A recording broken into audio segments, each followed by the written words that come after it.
Yo, what is up? You have found We Like the Blazers. I am your host, Ryan Whitty Whitledge. And on the other side of the screen and in your ears is the beautifully toned with some perfectly coiffed hair today who just showed me some random chest area. But Mr. Brandon Goldner, how you doing, Goldner?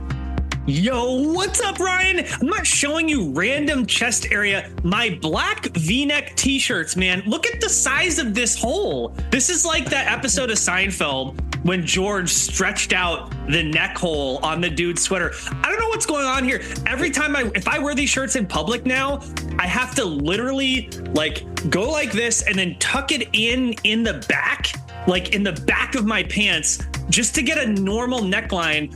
So I'm overdue for some t-shirts. It's a bit excessive. It's kind of that hippie style where it almost looks, or like where you're going for like the off the shoulders look. Right. Maybe because I want it to be like this.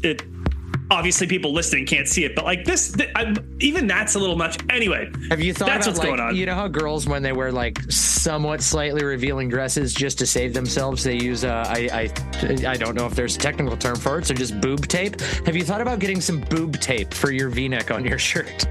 What if I just wore it like this? I would be as deeply disturbed as that V-neck was. That's fair. Yeah, no, things are good, man. It's a spring day in Oregon. I actually like that it's not 80 degrees. I appreciate the kind of sun to clouds, some rain, some sun, some clouds. It's 55. Perfect bicycling weather. So yeah, man, I'm doing good. How are you? I'm looking at 70s all weekend. I'm doing all right. I'm a little rough because we were in this super awesome sweet spot in our podcast where you were doing nothing but telling me that I was right. And I'm not going to lie, personally, that is my favorite area of the podcast to be in, is I'm constantly right. You constantly tell me that. It's words of affirmation. It builds me up. I love it. So it really pains me right now to have to say, son of a bitch, Goldner, you were right. And I owe you lunch because on last week's episode, I assumed that over the last 4 games of the season, the Blazers would find their way to stumble backwards into at least one win. Now, I will say, monetarily wise, I'm feeling fantastic. Under Tony 2.5, that was a great bet. Feel fantastic about that. That does mean you did it. Nice job. I can't afford to take you out on lunch. But verbally on this podcast, bragging wise or whatever, it always pains me when I have to give one back to you. And the Blazers went 0-4 to finish out the season. So, I need more. I need more applause. I started the podcast off by saying you have beautiful hair. I just told you you're right. I've mentioned giving you flowers at least 3 times. What more do you want? You also mentioned my cleavage because of my unnecessarily dippy V-neck t-shirt. Thank you. I appreciate it. Listen, man, we've all entered the Crone zone. Okay? Joe Cronin working his magic, the Blazers, as you said, stumbling their way into losses that we didn't even think were possible. And having Victor Wembanyama, shout out to him, actually wants to win, although he didn't even play that final game that they beat Detroit. But beating the Denver Nuggets, inexplicably beating the Denver Nuggets in order to catapult the Spurs all the way into 5th best lottery position, and the Charlotte Hornets inexplicably winning their game, even though they were trying as hard as they could to tank. They could not out-tank. There was something funky going on in the Eastern Conference where the team, damn it, I should have had this ready. The team that they were playing, I was listening to a different podcast about it. The team that they were playing was tanking even harder than the Hornets were tanking. And so therefore, we'll talk about this more in a second. The Blazers find themselves tied for 3rd best lottery odds. Ryan, does this mean that the franchise is going to be a title contender next year? Oh my God, get off, get off, get away. Listen, man.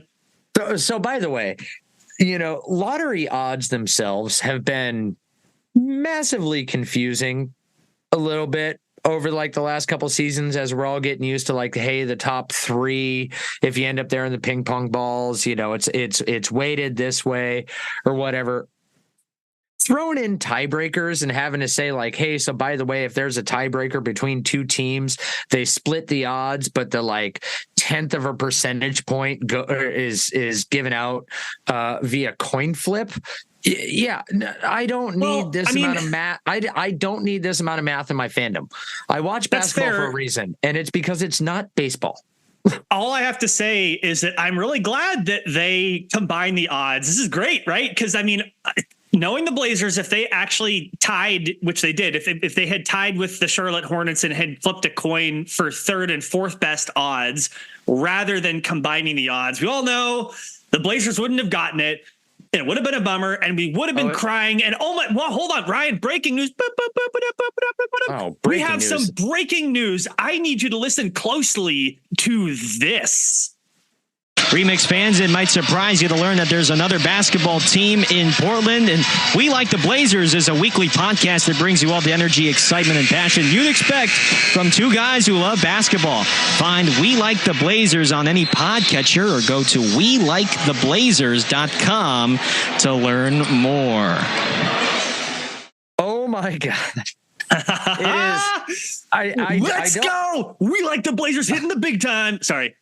I love the fact, and I know this is an audio medium, but for one, that is the world's best read on like the announcer voice. Like I don't know the name. We of the really made it. Who does the TV voice of the Rip City remix? But I feel as though one of us needs to shoot that man an email and see if he wants to come up with a custom intro for us, because that is fantastic. I am a big sucker for the old timey, like almost 1950 style, announcer kind of thing. The like, hello, come on down kind of thing, and he very much had that to it. I believe that is great. Our friend and yours, Gareth Kwok, who is obviously in his first year doing play-by-play for the Rip City Remix, because it's the first year of the Rip City Remix. But really quickly to Gareth, he's 24 years old. So shout out to he's 24. He has the golden tones of like a seasoned vet. Remember, though, how old was Kevin Calabro when he first took the Seattle Supersonics job? Because he was doing Sonic stuff in like the late 80s. And so he must have been in, I think that Calabro was in his late 20s, mid to late 20s. So just really quick, despite being 24 years old, he's in his fifth season calling baseball. He's done stuff for the AA affiliate of the Baltimore Orioles. He's also done stuff for Arizona State, men's and women's basketball on the Sun Devil Radio Network. So anyway, shout out to Gareth, making us sound good. And by the way, yes, that was in fact broadcast on TV. If you were watching the remix, you got a commercial for We Like the Blazers. Ryan, I'm loving it. This is great stuff. I'm going to need to, for one, you're going to need to send me the link to that, because I need to Sabruder film this, because I believe when I just watched that, there were crowd shots, and I need to know what type of individuals were in the crowd that are now. Well, they heard We Like the Blazers and they went nuts. No, just kidding. Are forever associated. Like, how many nose pickers are there? Who is chugging a beer? Any couples making? I need to Zapruder film this. That's all I know. So send me that link, and I'm going to do a detailed breakdown. Done. I just forwarded it to you. Shout out to the remix. They gave people the opportunity for a very reasonable price to purchase some ad space. And of course, we just had to do it to him, Ryan. But I'm with you. I do appreciate a good old time radio voice. And listen, we make fun of it, but it's true. Like, this is for another day. When we have Michael, you might know him on Twitter as Burlacious M. He is the announcer for the Winterhawks, the Portland Winterhawks, the ice hockey team. That enunciation, Ryan, when you're speaking quickly, when you only have audio as a medium, you need to be able to enunciate very clearly and make distinctions between your words, because if you don't do that, people don't understand what you're saying. So I'm not doing a great job of it, but like, look, there's a madness behind. There's a method behind the madness, is what I'm trying to say. Nice. So wait, question: isn't your mic is not muted, and but it's red? Oh, it's red when it's on. Is red on? Correct. Sorry. On. Off. Yeah. Okay.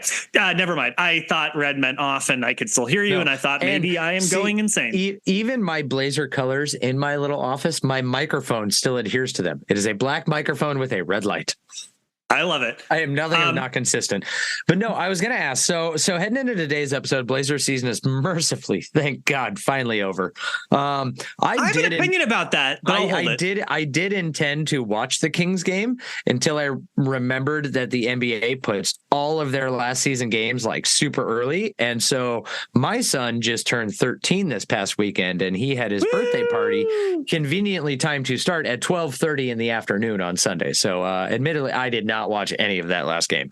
I did follow along really quick, just to reiterate a point you just made. The NBA scheduled all 30 teams to play either at 9:30 or 12:30 Pacific, all on the same day. Good job, NBA. Yeah, that's a bit much. Tone it back. Like, if you want to be like, hey, everybody wants to go to bed on the East Coast, knowing all of the outcomes and playoff matchups and play-in stuff, sure, have your last game tip at or have a series of games tip at 4:30 in the afternoon, so they get like their matinee kind of thing. But I also wonder if they were trying to limit like the funny business of teams seeing what happened with other teams. But I mean, they were still wasn't that a very conscious change that they made? I want to say like 4 years ago, something. I don't know. But to my point earlier, Ryan, the Hornets were playing the Cleveland Cavaliers, and the Cavaliers were tanking in order to get a more favorable position, I think, to avoid Philadelphia. But like the Cavaliers were rolling out people we had never heard of. And much again, like the Blazers. Losing to the Charlotte Hornets, who, like the Blazers, won a scant 21 games out of an 82-game season, Ryan. Difficult to do. So right along my expectations. I'm proud of you. I only wish that you had bet your light savings on that so that you could have taken us out to multiple lunches. All $27. What do you mean? Oh my goodness. So sorry, I interrupted you very badly. I was going to say there's two kind of roads I want to go down. I just kind of want to see which one you want to start on. So the NBA season's over. We have the playoff schedule in front of us. Country road. Play-in games are coming up. Do you want to talk about that first, or do you want to start off with Blazers exit interviews and then go into like a lead-wide look on the playoffs? First of all, I want to commend you for totally ignoring my singing. That was well done. I, of course, was trying to sing. Well over a year into us podcasting, I've become an expert at ignoring you when I want to. It's been like, haven't we been doing this for 3 years at this point? It's been a while. If we only have 85 episodes out in 3 years, we really need to step it up. Hey, we're back on a weekly rotation. Why don't we start with exit interviews? Because, Ryan, there's a lot of juice in that apple. And I would like to start, unless you want to start somewhere else, with Coach Chauncey Billups. I think that's a good place to start. Because he made some news right before exit interviews with his Hall of Fame stuff that he mentioned during like his coming into the Basketball Hall of Fame and like his outlook for the team and what he wants to do. And I think he kind of touched on some of that stuff again in his exit interview. So let's start with him. Let's get the hot button topic out of the way. I want to begin by tempering my takes. I recognize that Blazers players, coaches, front office, we're all people. They're human. We're human. And when I criticize Chauncey Billups, the coach, I'm criticizing his coaching as an NBA coach. And it is not a criticism of Chauncey Billups, the person. I do want to add a caveat, and I'd be remiss if I didn't say that there was quite a bit of controversy when he was hired because of Chauncey Billups, the person, being credibly accused of sexual assault. And we don't need to go into that because it's been litigated. But so just in case you think, oh, well, he's ignoring that. Like, I'm not ignoring that. I get that complicates things. However, Ryan, I do want to stick to sports and stick to his performance as a coach. And I want to get your take on this. I want to get your take on this specific comment. And I get that cherry picking can sometimes be a little bit fraught and maybe potentially unfair. Mm-hmm. But from Chauncey Billups, quote, "I'm light years ahead of where I was," end quote. Do you agree with Chauncey Billups's self-assessment that he has grown, gotten better, developed, shown progress as a coach. I'm just curious if you agree with his self-assessment of himself. I'd be remiss as if I did not throw some fake news at you. And fake news, and offer a correction on your behalf, because his full quote was, "I am light years ahead." No, hold on. I cut it there on purpose. Ryan, no, listen to me. Listen. You cannot openly state. Listen, out of context is fine. I technically am quoting him. You cannot do this to me. You cannot put an end, Mr. Journalism person over there. You cannot put an end quote when you intend to go back to the other part of his quote. I feared you would do this to me. Okay, give the full context. Okay, it is. I am light years ahead of where I was, but I also have a lot to work on as a coach.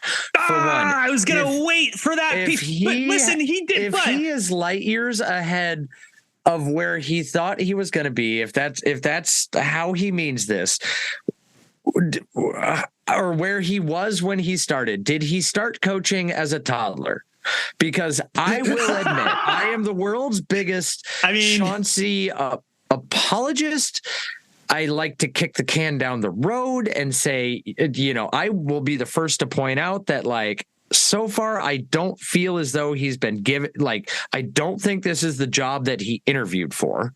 I don't think even in year one that it was fully the job that he interviewed for. I think it has changed every single year. But I am finally coming around to the rest of you guys. And I just don't think he's a good coach. He's not a good man. He's not a good coach. He doesn't have a philosophy. He doesn't have he's not imparting his identity on the team. He seems to let the team impart their identity on him.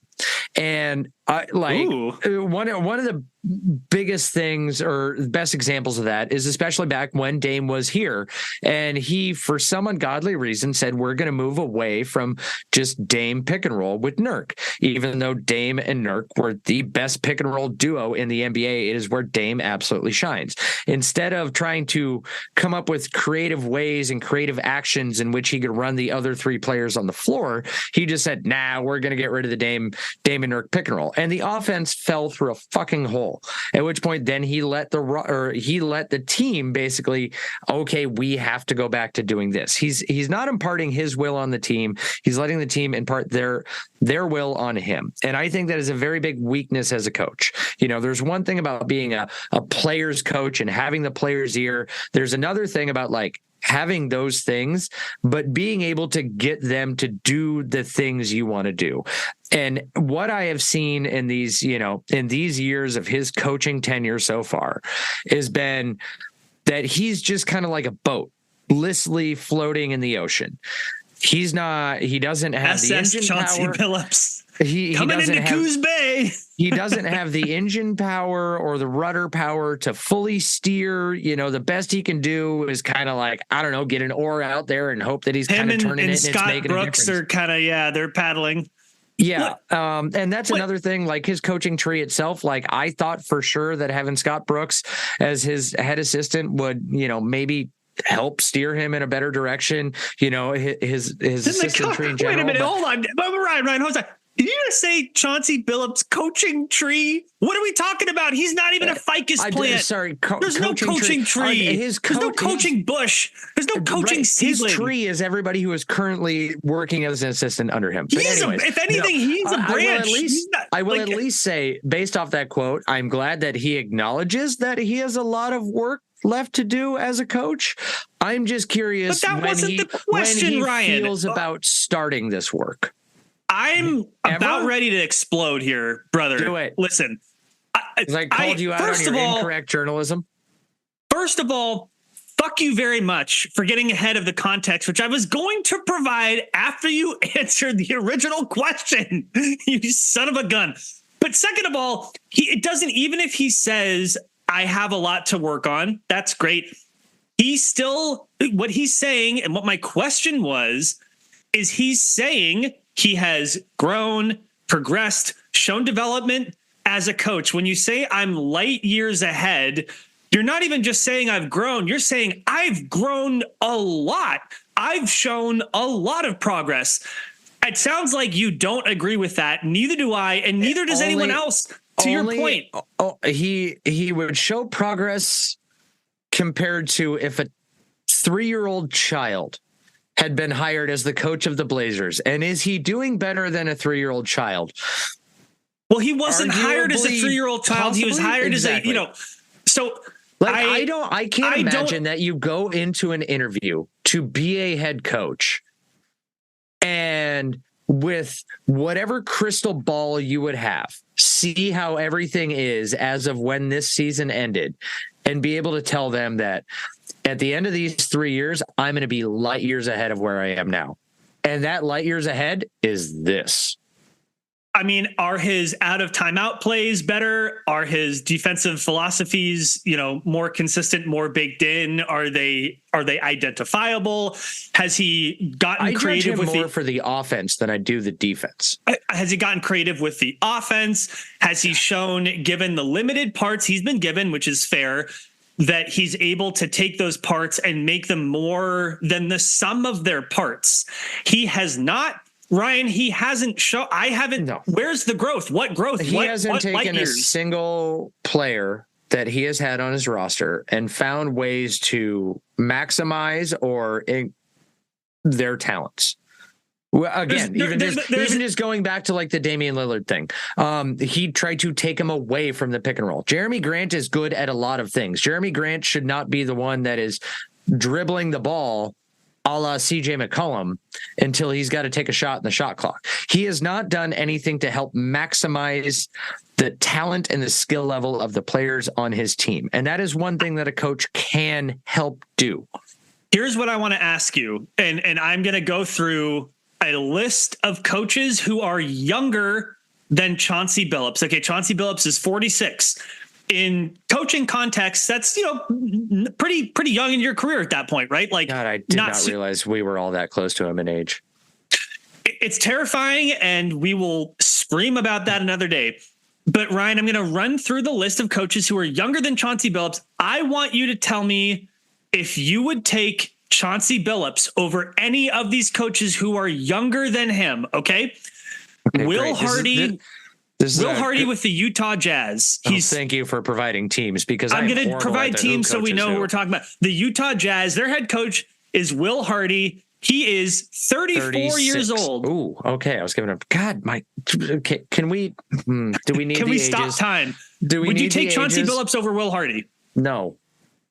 The Boston Celtics, their head coach, his name is Joe Mazzulla. Boston Celtics, probably the best team in the league, best regular season. Yes. Maybe the title favorites.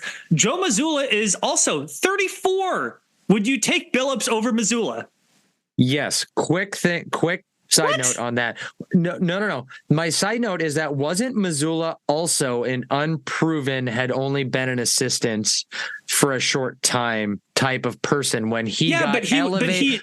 He got elevated, and then he earned his way into the role because he was performing well. Correct, he took a veteran team and they overperformed.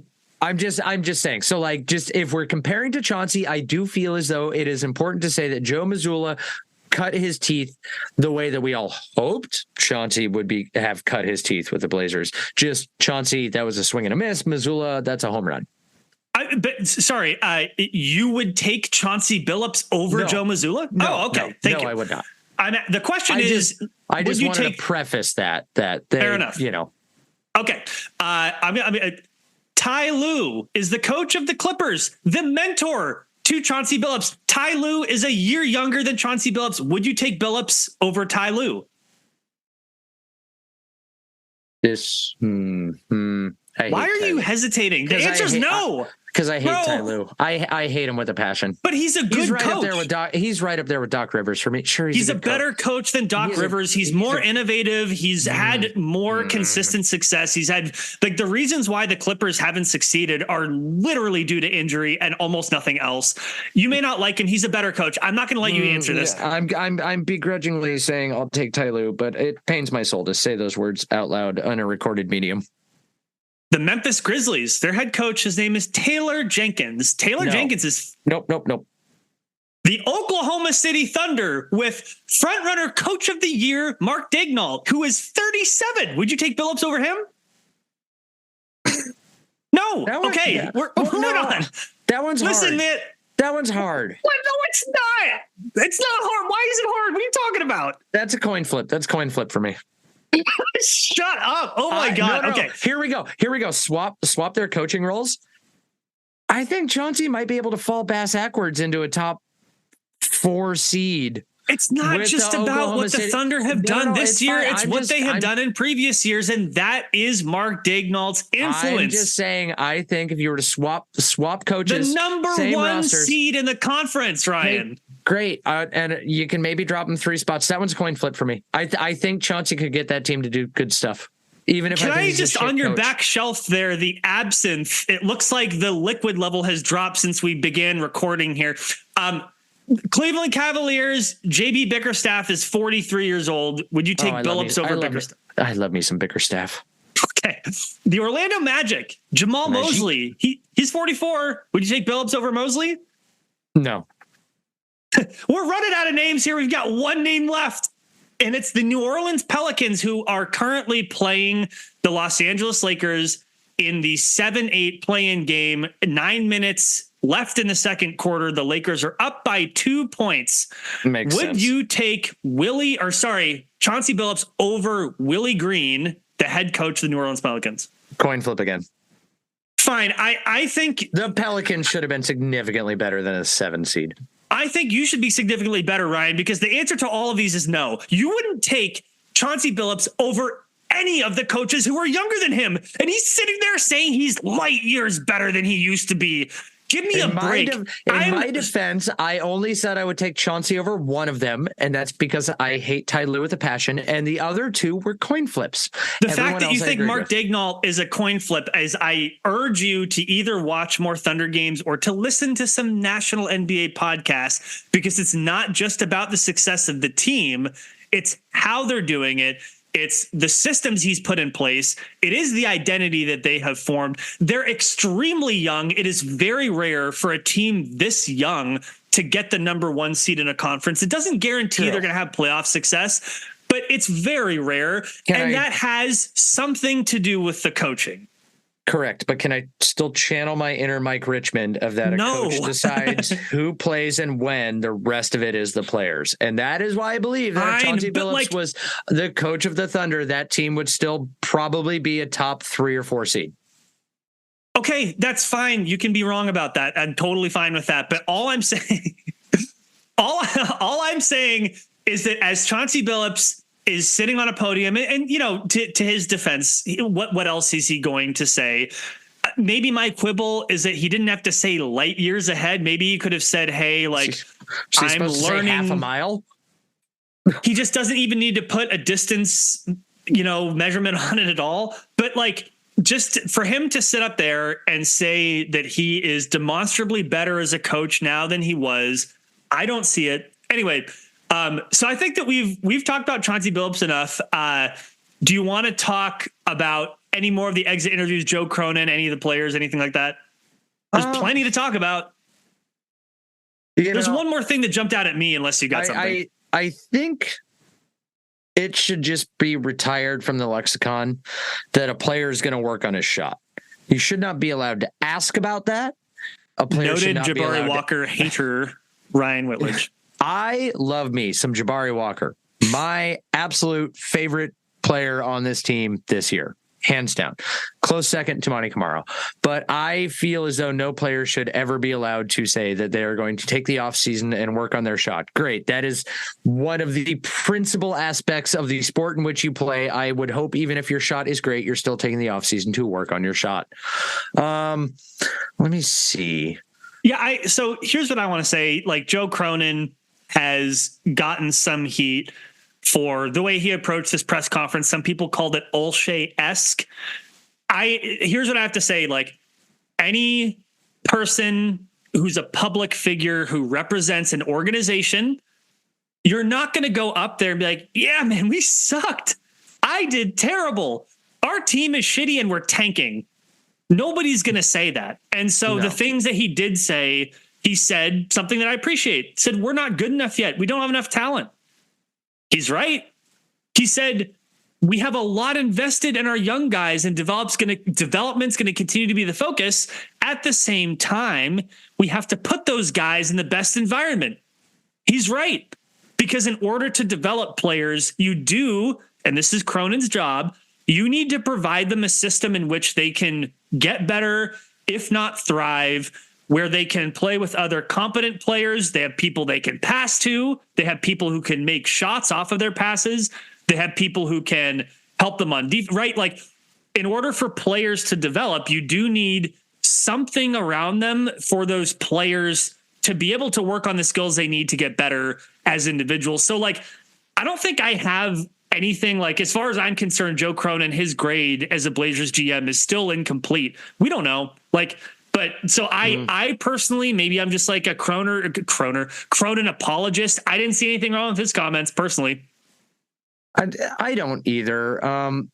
His one bugaboo that I'd give him is, when he says up and down year, that there were promising stretches. What was the up? I want to know what's the up, bro. What's the up for him? The only other thing that really stuck out, DeAndre Ayton played better at the end of the year, I guess. Like, maybe, and he's the only other player that really had any quotes that stuck out with me, where he was saying that.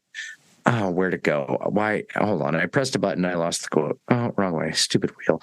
Please hold. No. He's waiting, just a quick thing. DeAndre Ayton, my first season here went amazing. Did it, bro? Did it?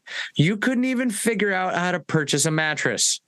What is your bar for amazing? So it wasn't amazing in its I think in its totality, DeAndre Ayton had a painfully average season for him. I do think when you look at it as two halves, you have one not great half and one really interesting, encouraging half of the season. And here's what I also want to say. I do want to credit DeAndre Ayton. He doesn't, as much as we heard from Phoenix fans, just wait until he comes to Portland. You're going to see why we hated him so much, because he gives up on plays and he mentally checks out. I didn't actually see that from DeAndre Ayton this year. Not even when he was playing poorly. I didn't see the types of shit that we saw of Jusuf Nurkic, where he would just like have 3 good games and then one game where he completely fell off the face of the earth. Those games do happen from time to time, but not with the regularity that we saw with Jusuf Nurkic, I don't think. And I have to credit DeAndre Ayton for coming into a losing environment after being in Phoenix that was a winner for a number of years while he was there, if not the beginning of his career, but for a number of years, coming into a losing environment and remaining motivated and frankly, like, demanding that people give him the ball, and he was able to do something with it. And he, like, I don't know, like, I thought that was really encouraging. So credit to him for that. That was cool. Hopefully he played his trade value way the hell up, because I want to disabuse you of the notion that the Blazers can trade him. They can't. He didn't play well enough to justify a max contract, even though he played well. He's going to be on Portland for a while. But his season was amazing. He said it himself. Okay. His season was amazing. Let me ask you this. Trade him. Trade high. Let me ask you this. Well, he's 25. What's the matter with letting Scoot Henderson, with which he is developing chemistry, and Shaedon Sharpe, letting Ayton play with those guys? What's the matter with that? Okay. I don't see a problem with it. I don't either. I'm going to caveat that. You can keep one. Ayton or Ant? It's Ayton by 1,000. What are you talking about? Okay. What is Anthony? Okay, we're going to talk about this. No. We're not going to talk about it. We will table this for later. I will just say I will at least agree with you on that front. Between the two, Ayton can stay, then Ant goes. Fine, maybe on a future podcast. But in my personal opinion, you can't keep both. For the primary reason of what you just said, of look at the chemistry that is starting to develop between Scoot and Ayton.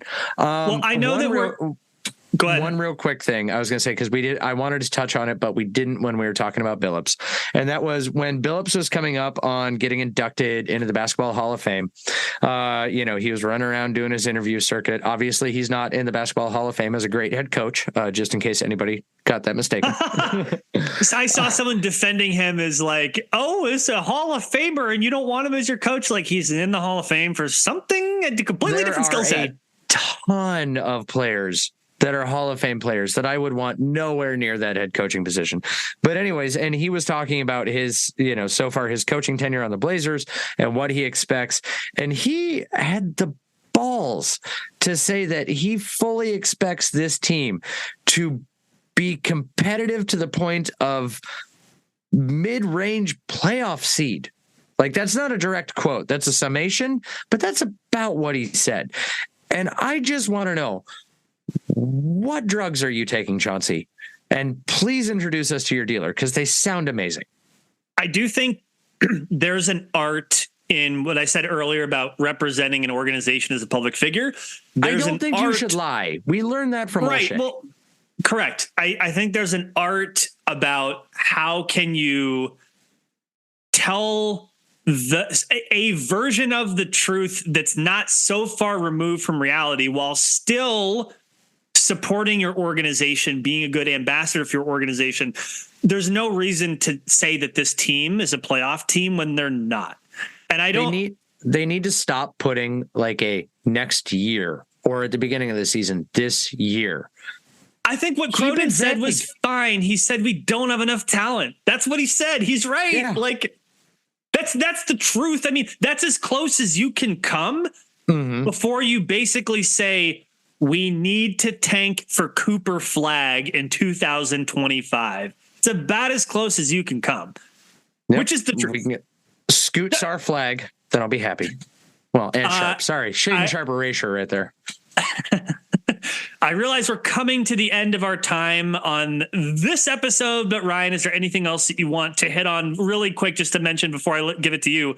Yes, I do. Yes, I do. And okay. my thing is just the overall, how do you feel? Like I'm going to assume, I don't know. How do you feel right now with this, how this NBA playoffs look?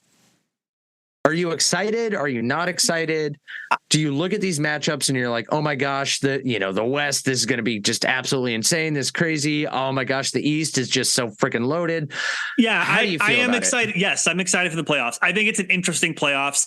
I think there's quite a bit of parity. I think between Denver not being the number one seed, but being the returning champions, and they are healthy, to the Oklahoma City Thunder are young and up and coming, and they did get the number one seed. What are they going to do? The Boston Celtics having the best regular season in the NBA, are they finally going to get over the hump? And then you have teams like the aging Lakers. Can they come from the bottom of the bracket and bulldoze their way through all the way to the Phoenix Suns? Can Bradley Beal and Kevin Durant and Devin Booker actually get it together long enough to perform? And Joel Embiid coming off of injury for the Philadelphia 7. So yeah, man, this is interesting to me. I'm invested. And I was going to say at the beginning of the pod, I have had to relate myself as a Blazers fan differently to this season, because I can't expect the team that I love, that I bleed for, that I have a disc golf disc hanging off of my light for, I can't expect them to win, Ryan. So I have to relate to basketball differently, and I'm having more fun with it. And yeah, I'm excited. So I'm not bullshitting. I'm excited for the playoffs. The end. That makes one of us. I could not. What? There is not an intriguing match. There is not a single intriguing matchup in the West. I will not watch probably a single game of Western Conference basketball until a Western Conference team is in the NBA Finals. The East I'm is so surprised by intriguing. That. There's so much volatility, though. It's like the Clippers. We didn't even talk about the Clippers. Kawhi Mavericks. Leonard, if he stays healthy, he can get to the finals by himself. He's done it before. Mavericks. I'm rooting for the Meteor. Luka Doncic. I hate Luka. There's so much happening. I don't understand. Well, there is no, I'm just leaving it at this. There is not a single intriguing matchup, no matter how these 9, 10, 7, 8 play-in games pair out. The closest we could get is that I'm super intrigued by the fact this man's gone cuckoo. If the Lakers and Nuggets meet up, I do think that the Lakers will have a little extra spark in the first round. And I find it hilarious that they'll be going up against the reigning champs. I cannot wait to see just the bad blood series, is what I'm naming it, of the Bucks and Pacers, to see how that pairs out in the East. That's the one thing that bums me out is the Bucks. I really, really hope that it ends up being the Celtics Sixers in that round. I understand that means that the Sixers got to lose one, but still, I really hope that means it. I will say that like the one part that does bum me out are the Bucks look bad and Giannis is not healthy and he's not going to return for the first couple games of the first round. And also with calf injuries, thank God it wasn't his Achilles, but calf injuries are very... Wasn't KD's Achilles right away. They're very touchy. And also Damian Lillard, I believe in playoff Dame. Having said that, Ryan, he does have the experience of carrying teams farther than they should go in the playoffs, and arguably he has a much better supporting cast in what's left on the Bucks than he's ever had with Portland. So not even arguably, even without Giannis, the supporting cast makes more sense, is more coherent. I believe in playoff Dame, and Damian Lillard has not looked awesome. I hope, I wish, I pray, I manifest into being that the Bucks, it finally clicks. Doc Rivers gets out of his own way, or they ignore him. I don't even know what, because I frankly think Doc Rivers is not only the most overrated coach in NBA history, but frankly just a below average coach, and has been for a while. Your Doc Rivers is my Ty Lue. We'll debate that a different time. But I'm bummed about the Bucks. I'm excited for the playoffs. I'm sorry that you're not. I'm right, you're wrong. Anything else? No, that's all I got. And if you want to reach out to us, I'm right, you're wrong. I'll just let that hang. If you want to reach out to us, you always can. You can do that at WeLikeTheBlazers.com, or find us on Twitter at LikeTheBlazers, or find me at GoldnerPDX, or him at TheWittyRyan. Until next time, that's all we got for you. We appreciate you. We're going to be checking in with you every week during the playoffs, into the offseason and beyond. I am Brandon. That's Ryan, and go Blazers. Ladies and gentlemen, go Trailblazers.